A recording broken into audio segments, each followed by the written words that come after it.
Hello students. आज हम लोग 10th क्लास के ज्योग्राफी सब्जेक्ट का फर्स्ट चैप्टर पढ़ रहे थे। इसमें संसाधन के बारे में हम लोग पढ़ चुके हैं। संसाधन क्या है इसे पूर्व के वीडियो में हम लोग देख चुके हैं। अब संसाधन के प्रकार जो हैं, जैसे पहला प्राकृतिक संसाधन है। तो प्राकृतिक संसाधन में भूमि संसाधन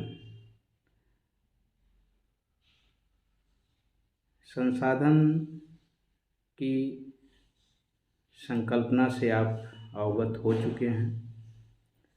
यह स्पष्ट किया जा चुका है कि किसी भी देश की समृद्धि उसमें उपलब्ध संसाधनों के उचित उपयोग पर निर्भर करता है। संसाधन की संकल्पना मानवीय आवश्यकताओं को पूरा करने वाले साधन एवं संतुष्ट करने वाले सेवाओं में यकीन करता है। यानी संसाधन जो है मानवीय आवश्यकताओं की पूर्ति करता है। इसमें तकनीकी ज्ञान और संस्थाओं का सहयोग जरूरी है। तकनीकी ज्ञान के द्वारा हम उन संसाधनों का उचित उपयोग कर सकते हैं और उससे उचित लाभ उठा सकते हैं। हम भूमि पर निवास करते हैं। हमारा सभी आर्थिक क्रियाकलाप इस भूमि पर ही संपादित होता है। हम विभिन्न रूपों में इसका उपयोग करते हैं। इसलिए यह बहुत ही महत्वपूर्ण संसाधन है। यह प्रकृति द्वारा प्रदान किया गया है, जिसके कारण इसे हम प्राकृतिक संसाधन कहते हैं। इस भूमि संसाधन जो है, इस पर कृषि कार्य, वानिकी, पशुचारण, मत्स्य खनन, वन्य जीवन, परिवहन, संचार जैसे आर्थिक क्रियाएं संपन्न होते हैं, जिसके कारण इसे हम मौलिक संसाधन भी कहते हैं। भूमि संसाधन एक मौलिक संसाधन है। इतने व्यापक रूप उपयोगी होने के बावजूद यह एक सीमित संसाधन है। इसका उपयोग व्यापक रूप से होता है, फिर भी यह एक सीमित संसाधन के रूप में है। यह आवश्यक है कि उपलब्ध भूमि का विभिन्न उद्देश्यों की पूर्ति के लिए हम सावधानी पूर्वक एवं सोच विचार कर नियोजित रूप से इसका उपयोग करें, तो यह संसाधन हमारे आने वाली पीढ़ी के लिए भी संचित रहेगी। भूमि संसाधन के कई भौतिक स्वरूप हैं, जैसे पर्वत, पठार, निम्न भूमि और घाटियाँ। ये सभी भूमि संसाधन के ही रूप हैं। ये विविध स्वरूप जलवायु से भी प्रभावित होते हैं।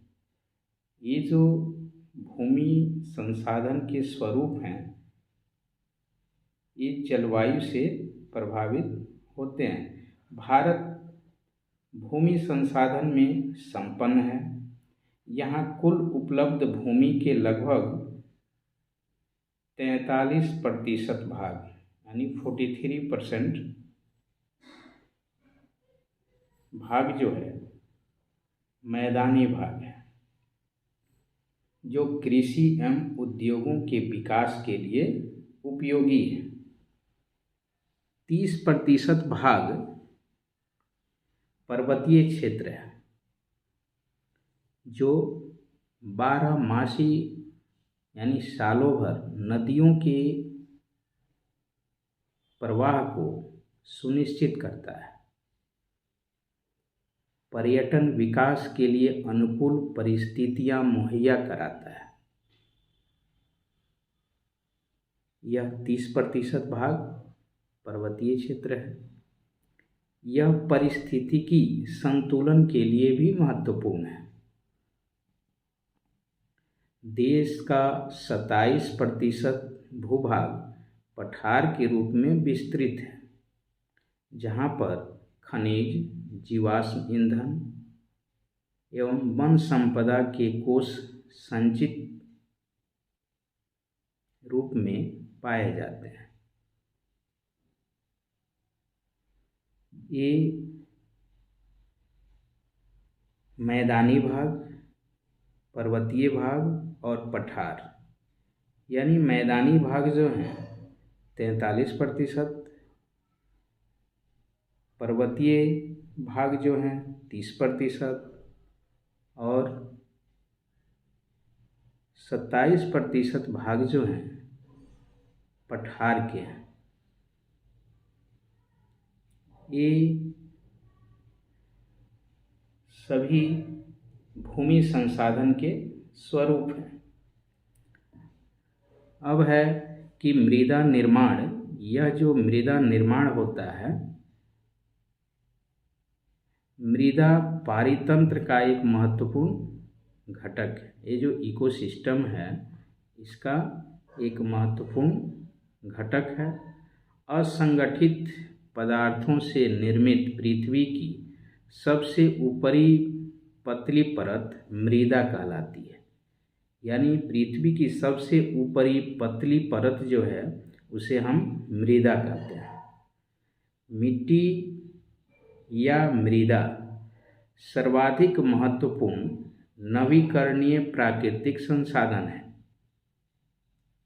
यह न केवल पौधों के विकास का माध्यम है, बल्कि पृथ्वी पर विभिन्न जीव समुदायों के लिए पोषण भी करती है। यह मृदा में जो उर्वरता पाई जाती है, मानव के आर्थिक क्रियाकलाप को वह प्रभावित करता है और देश की नियति का भी निर्धारण करता है। इसके नष्ट होने के साथ संपत्ति एवं संस्कृति दोनों ध्वस्त हो जाते हैं। अतः मृदा एक जीवंत तंत्र है। इसलिए मृदा निर्माण एक लंबी अवधि में पूर्ण होने वाली जटिल प्रक्रिया है। मृदा का जो निर्माण होता है, यह बहुत ही जटिल प्रक्रिया के द्वारा होता है। कुछ सेंटीमीटर गहरी मृदा के निर्माण में लाखों वर्ष लग जाते हैं। इन चट्टानों के टूटने फूटने, रासायनिक एवं जैविक परिवर्तनों से मृदा का निर्माण होता है। भूगोलविद इसे अत्यंत धीमी प्रक्रिया मानते हैं। हम लोग मृदा निर्माण के कारक को देखें तो मृदा निर्माण के कौन कौन से कारक हैं? उच्चावच या धराकृति, पृथ्वी की जो आकृति है, स्वरूप है, वह भी एक कारक है। मूल शैल या चट्टान जिसको कहते हैं, जलवायु, वनस्पति, जैव पदार्थ, खनिज कण, समय, ये सभी मृदा निर्माण के कारक हैं।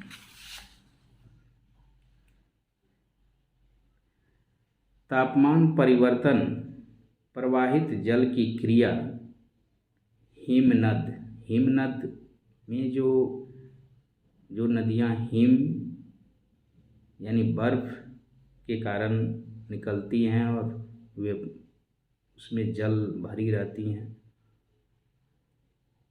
अपघटन की अन्य क्रियाएं भी ऐसे तत्व हैं जो मृदा निर्माण में सहयोग करती हैं। मृदा निर्माण के लिए जैविक एवं रासायनिक परिवर्तन एक अहम भूमिका निभाती हैं। अतः हम लोग कह सकते हैं कि मृदा निर्माण में ह्यूमस मतलब जैव और अजैव दोनों प्रकार के पदार्थ भाग लेते हैं। मृदा निर्माण की प्रक्रिया के जो कारक हैं,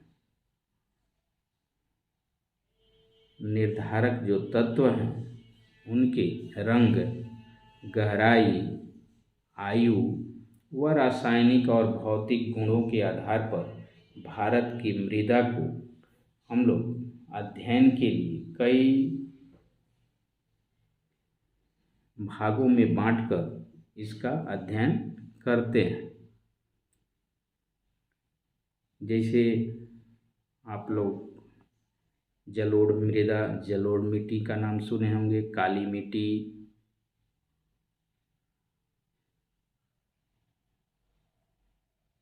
जलोढ़ मिट्टी के बारे में जो उपजाऊ मिट्टी होती है, इन सब मिट्टी मृदा के प्रकार जो हैं, इनके बारे में हम लोग अध्ययन करेंगे। मृदा के प्रकार एवं उनका वितरण जो है, भारत के उच्चावच भू आकृति एवं वनस्पतियों में पर्याप्त विविधता पाई जाती है, जिसकी वजह से यहाँ 6 प्रकार की मृदाएं विकसित हुई हैं। 6 प्रकार की मिट्टी जो पाई जाती हैं, ये भूमि संसाधन की गुणवत्ता के आधार पर है। भूमि संसाधन जो है उनकी क्वालिटी के आधार पर यह 6 प्रकार की मृदाएं विकसित हुई हैं। अगले वीडियो में हम लोग इनका सभी प्रकार के 6 प्रकार की मृदाओं के बारे में पढ़ेंगे और इनका अध्ययन करेंगे। आप सभी को बहुत बहुत धन्यवाद।